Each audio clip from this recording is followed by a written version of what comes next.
Welcome back to the ERL Formula E Series. Revo on pole here in Sao Paulo from Daf Sanchez and the Red Devil. Then it's Tonelli Gabo starting 4th from Daniel Bogdasarov and Zach Wallace. UK will start 7th with Ica World alongside. Then it's Remy LeBeau in 9th with Sebastian Ocampo for company. Then it's Pablo Sierra, Lars Leclerc, Arthur Catfish, Ray Shen, Oscar Folstad, Xavier Kubica, and Babinus Jr., Marcus Nelson a long way away from his teammate Pierre Gasly, Cosmas Medicis, Scotland Rotak and Theo. Well then, the 9th round out of 23 in the ERL Formula E Series. All 5 lights go on. We are underway in Brazil. Pretty good start from the man starting on soft tires on the front row in Revo in the 17-lap dash to the checkered flag, as Sanchez having to defend from the Red Devil coming through the chicane. He's doing what he can, but I think that the Dutch driver in the 99 is going to have a better run on him heading down into the fourth turn. Revo forced to the outside. Down the inside comes Daf Sanchez, and he's still with him as the Philippine driver in the number 72. I'm not too sure whether or not Revo's going to be able to bounce away from him. In fact, he has. He's broken the gap to 7/10. Babinus Jr. further back. IBJ 5-second time penalty as he's fighting with Pierre Gasly. Ray Shen, his teammate, getting a 5-second time penalty as well. You can see how close the field is around this very tight and twisty and hilly Sao Paulo circuit. And we're rising up the hill. This bank's final turn, which saw one of the closest finishes in the ERL IndyCar series, which matched what we saw in Oslo a few seasons ago here in the Formula E series. We're on to lap 2 of 17, and Daf Sanchez has been slapped with a time penalty, 5 seconds for causing a collision. Not what the man who has a very good championship hunt would want to see. UK Ball's making his way through the field. He's up into 5th position ahead of Tonelli Gabo. For the man who I believe was leading the championship heading into this race in Catfish, he's down in 11th. He needs to make some type of fight back, and he needs to make it now, as Ica World getting a 5-second time penalty for causing a collision. Ocampo stayed stationary, but Remy LeBeau has gained 1 position ahead of Zach Wallace. Nobody started this race on the hard tyres, so expect anyone who decides to pit for hard tyres to extend as long as possible into this race. Of course, the hards, not the fastest tyre, not by any stretch of the definition, as Revo sets a new fast lap of 59.466, and he's already 1.5 seconds ahead of Bogdasarov and Sanchez. Revo right now looks set to win in Sao Paulo and get his championship hunt back onto the road, and it's a championship hunt that has been derailed ever since Valencia. Gasly getting a 5-second time penalty further back in the Power Renault number 3 car on board with the Power driver. And I'm pretty sure that we've got an increased field of view now. I'm not too sure if we do. Maybe it's just because the last race that we did on this channel was an IndyCar race, and those cars are a lot smaller, so you do get to see a lot more. Sanchez has dropped 2 seconds. Look at UK Ball. He's found his way up into 3rd. How has the 89 done that? He must be very happy with this track and this car, and it makes sense. Back in Season 1, this was where UK Ball took his first career race win, driving for Next EV Neo. That Next EV Neo team has gone through so many revisions, and it's now known as the Kiro Renault outfit. Kira Porsche, actually. And into 2nd position goes UK Ball, going through into turn number 5, I believe. Yes, turn 5. Or was it turn 6? It's 6, never mind. But he's up into 2nd, and he's got his teammate from all those seasons back right in front. And that's Catfish, championship leader, as he finds his way up into 10th, looks for a way to get himself up into 9th. He's got a 5-second time penalty as well. Revo is not facing any of these issues because the closest car to him is UK Ball, and he's almost 3 seconds off of it. As you can see, Gabo up into 7th. The 2 Sims drivers are doing their best to slice and dice their way through the field, And while they're doing that, Sanchez gets himself up into second. He's gonna get attack mode, I believe, heading down into this next turn. You can see 3.4 seconds is the gap between first and second. 2.8 now as they head through the second sector. But I think already lap 5 of 17, this race can only be won by Revo as long as no real mishaps happen. If I'm in the seats down at DS22 as versus Theo further back in 16th position, getting a 5-second time penalty as well, if I'm in any one of those seats down at DS22, here's what I'm going to be doing in terms of the strategy. I'm going to pull in Revo, and I might put him onto the hards actually. When the pit window, of course, opens, we go on board with him, and you can see blistering on those softs, looking further back down, and the two Venturi drivers looking to start some infighting over 18th position. And Sanchez is dropped to 4th. The highest position fight that we see right now is between 2nd, 3rd, 4th, and that's it. Falstad getting a 5-second time penalty further back. Everyone just getting one time penalty, no more than that. The two Kiro Porsche drivers fighting over 6th position, and in fact trying to get to the back of Ica World to try and get themselves up into 5th. Well, they've got some stiff competition. The factory Porsche outfit in Sims Motorsport Porsche. Well, they're right behind him, and in fact going around the outside of the Red Devil, who, well, he hasn't started too well today, has he? He's not enjoying the state of those softs. Bogdasarov up into 3rd position, as Revo is still leading by about 3 seconds. We might see some early stoppers in these next few laps as we head to 10 laps to go. I do believe if you were to make a pit stop onto the medium tyres right now, you could pull off the one-stop strategy. Not too sure if anyone's going to try and pull off a one-stop. It's just an idea. As we go on board Sanchez, trying to stay ahead of Bogdasarov by using the inside line through 4 and up through 5. Into turn number 6 they come, around this anti-clockwise circuit. And look at Ica World. Look at the pace he's got on that Trackhouse Mercedes car. We got on board with the number 8. He's doing what he can as well. It's all about positioning your car in the correct place to make these overtakes. Nothing more, nothing less. As they head through the final sector now. No brakes required, really, throughout this final sector. It's banked, which really helps the drivers build up momentum, and Revo's in the pits. Also into the pits, that's the Trackhouse driver of Ica World, and Zach Wallace also in. That was an unsafe release from the DS22 team, who have put Revo onto the medium compound tyres.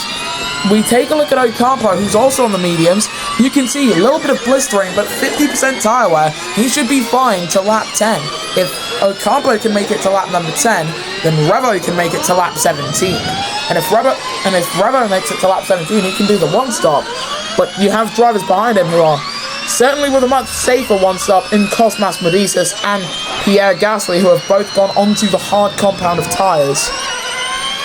But it does mean that UK Ball, as he did in his debut season, leads the ERL Formula E race here in Sao Paulo. But he does have Bogdasarov and Sanchez for company, but look at the state of those softs. These guys are going to have to pit soon, and in fact, in come the top two of UK Ball and Bogdasarov. Sanchez stays out, but look who's in with them. That's Remy Lebeau, Lars Leclerc, Xavier Kubica, and Ray Shen alongside them, Oscar Falstad. And I believe Marcus Nelson's in, though he's staying out. But already you can see drivers pitting this early. And you've got 3 of them going onto the hards, and Remy Lebeau, Lars Leclerc, and Ray Shen, who you are seeing on your screen come out of the pits right now. He's going to be behind Falstad, who is also on the hard tyres. So some of these teams certainly hoping that other drivers are going to try and do a 2-stop race. In recent races, we've seen how well the 2-stop works, and by well, I mean absolutely terribly, because what you gain in better tyre life, around most circuits, of course, is completely lost in the track position that you lose. As they round the final turn, in come the Red Devil and Catfish. Sanchez starts lap 10. And that means that Catfish now, championship leader Catfish, will have to serve his 5-second time penalty as Pierre Gasly gets another 5-second time penalty.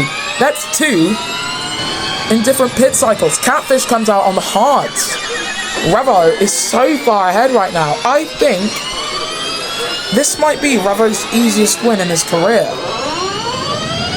However, the 2-stop strategy might have been what Techeetah are trying to do, because of course he's got 3 seconds to cable behind, so he's got a little bit of a cushion. It's not going to be that bad if he decides to pit. But the 4 drivers in front of him, all on mediums, 33% tyre wear on lap 10. This is what Revo's going to have to be facing come the race's end. He's got that 3-second buffer, but considering the lack of grip, will it be worth it? It might be, because Bogdasarov and U-Cable has just been passed by Bogdasarov. Might as well mention that. And Gabo comes in as well. Bogdasarov and U-Cable, they're both on softs, as Nelson also into the pits. The driver you can see in front of these guys is Revo, as Bogdasarov sets a new fastest lap of 59.1. And of course, fastest laps do not give out points anymore. Here comes U-Cable to try and take back 4th position, and he does get 4th from the Frenchman, and it's even a fastest first sector, a 16.283 for the 2-time ERL Formula E champion. With 6 laps to go, they are actually closing in on Revo. 75% tyre wear. A reminder that he came in on lap 7. The guys behind him, I believe, came in on lap number 8. If not 8, then 9. So for U-Cable and Bogdasarov, it's possible that they'll do the same strategy as Revo, but the issue is, if they do that, then it's going to be a lot more costly as Sanchez comes in to serve his 5-second time penalty and presumably put on a set of softs. No, those are hard tires going on. Hards for DS Andretti's number 72. They are going to the end of this race, but they didn't need to put hards on. He could have put on softs, and they would make it to the end. Look at Marcus Nelson trying to move through the field. He's been blocked there. Here comes Verstio, the Brazilian driver at his home race, and he's, oh my goodness, he is moving. He's up into 15th position. Look at that. He is absolutely moving. As Revo, that 3-second gap he had earlier on in this race, that's been taken away. You don't have that anymore. It is tenths of a second. Here he comes, getting himself back up into the race lead, but he's not going to get attack mode. The guys behind him will, so that's going to allow Ocampo, U-Cable, and Bogdasarov, in fact, especially U-Cable, to close in, as Ocampo comes into the pits. And on to lap 13 of 17 we go. 4 laps to go. The gap between first and second is 1.44 seconds. U-Cable is outside of attack mode striking distance, but Bogdasarov isn't. Here he comes into turn number 4 to Cida de Lagos, which I believe is between the lakes. He goes up into second position. Does Daniel Bogdasarov, does he have the opportunity to take back the win that was stolen from him earlier on in the season in Valencia? A win that was taken away due to a scoring error. But Verstio in the seat for his first ever ERL win. It does mean that he hasn't actually, won a race on merit yet. Although Verstio's race on that day was pretty good. I mean, he went from the back of the pack to 3rd position on the road. 3 laps to go, speaking of 3s. And Bogdasarov's softs are beginning to show signs of blistering. So are Revo's mediums. What these guys are hoping for right now is a classic Brazilian rain shower to just hit the track. Ocampo came out of the pits in 18th position. He's in amongst the lower half of the pack, who aren't exactly fighting for points. So here comes Marcus Nelson. And for a man who will be sitting out of next season alone, he's just gotta be thankful that this isn't his final season. Because yes, at one point he was leading the championship, but it wasn't because of him. It's because his Speedrunner Sonic came into that seat in Indianapolis and got a win. But wins, points, they all go towards the car entry, not the driver entry. As they round out the final few turns, with only a handful of laps to go, Bogdasarov, first man in a long while to have attack mode on Revo into turn number 1, the center S's. Does he try and make the move? He does not. He'll get another dosage of attack mode. And could we see an overtake for the race lead? We might. Here comes Daniel Bogdasarov. There goes Daniel Bogdasarov. He takes the lead here in Sao Paulo as Babinas Jr. comes in for his second stop. New soft tires going on for the Venturi driver. There goes Revo back into the race lead. How about that? He just had an amazing run on him. Going up the hill into 6, and now as they head through the second twiddly fiddly sector of the circuit, down the hill, which will see him spat out through the third and final sector, and onto the penultimate lap, of course, when we come across the start-finish straight. I think Revo's in a pretty good position to win. He just has to manage his tyres now, and he's going to do it. He's going to have to manage his tyres and defend on this penultimate lap from Daniel Bogdasarov only. And Bogdasarov, his soft tyres at 42%, 44% for Revo, so his mediums are actually looking a lot better, but not enough to defend from the Frenchman into turn number 4. There you go. And for the second lap running, Bogdasarov leads, but this time he's put a little bit of distance in between him and Revo. But the Italian, that wily old fox, he made his first start in the ERL back in Shanghai Season 1, and he has not missed a single race in the Formula E category. He has raced every season, every race. He's seen more than anyone, although he has had a few lap 1 retirements, especially when we arrived in Singapore. But Revo now going to get attack mode on Bogdasarov, unless the Frenchman comes in, who will not pit at the end of this lap. Attack mode available and active for Revo as we go on to the final lap of this Sao Paulo E-Prix. Revo, he had been dominating this entire race from the second the lights went out to lap 15. And it was lap 15 where Bogdasarov made his first charge for the race lead. He's keeping that charge active and still honest. Fastest first sector goes to the Frenchman. He's put 5/10 of a second between him and Revo. Here comes U-Cable, looking for a way to try and get past. Stack Wallace sets the fastest first sector of anyone. And while we're looking at this, just to note, Xavier Kubica's had the race of his life for Mercedes. He's up in 4th. I don't know how he's managed to do that. But Revo, half a second off the back as they head up through the final sector of the track. He lost out on a race in Spain due to a timing error. He's gonna get it back. 6/10 will be the gap. 7/10. It's gonna keep increasing. But for Daniel Bogdasarov, he wins in Sao Paulo. Revo second, U-Cable third, and give it up for the Polish driver himself, Xavier Kubica, who will snag a top 5 finish, and it'll be 4th at the line ahead of Remy LeBeau and Tenali Gabo. Ocampo snags the fastest lap of 58.566, and Babinas Jr. doing what he can to stay in the top 20 with the 2 Nissan drivers behind him. Honestly, for a race in Brazil, we have seen better. The race for the lead only really got interesting at the end, and considering that we have just had a race in the IndyCar series, we have a comparison point. But this is the podium. Daniel Bogdasarov finally takes back that stolen win, and here in Sao Paulo ahead of Revo and U-Cable.